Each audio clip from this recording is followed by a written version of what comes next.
What's up, YouTube? So this is going to be a quick video. What we have here is a single dollar bill, right? A dollar bill. We all have them. We all know that they don't buy you much today. Now, this dollar bill is what you call a fiat currency, all right? A fiat currency means it's money issued by the government, okay?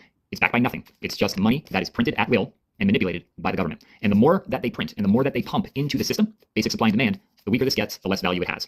So the more money that the government pumps in to pay off their debt, the weaker this gets. So now we enter in a piece of silver. This is a 1 ounce piece of silver. Today, April 2025, this costs about $34. $34 for this little piece of silver, okay? 34 of these for one of these.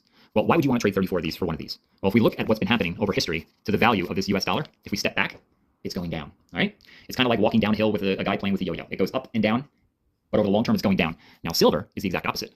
This is volatile, going up and down, but if we pan out, it's going up and down as it continues to go up, okay? So 20 years ago, this dollar was worth $1, but 20 years ago, this dollar would get you a little bit more than it does now.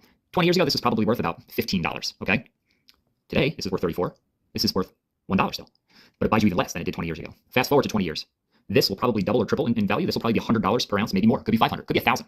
The chances of this being less than it is today in 20 years is pretty slim. The chances of this dollar bill being worth more in 20 years is zero. Zero. There's zero chance that this dollar will ever be worth more than it is today. That's why when you get paid every week, you want to try to buy some of the silver and stack this underneath your bed. Because if you stack these dollars under your bed, when you wake up in 20 years, you're going to be broke because these aren't going to buy you anything. So start collecting precious metals. Silver is a really affordable one right now. If you're very well off, gold is probably even a better bet. You can do copper. Copper's very affordable. Platinum doesn't matter. You can get them in coins, rounds, bars.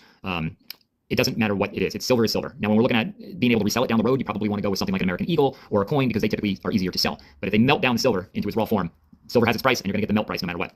But either way, start trading these greens for some of this beautiful silver and you'll protect yourself in the future because this loses value to inflation. This gains value to inflation. All right, have a good one.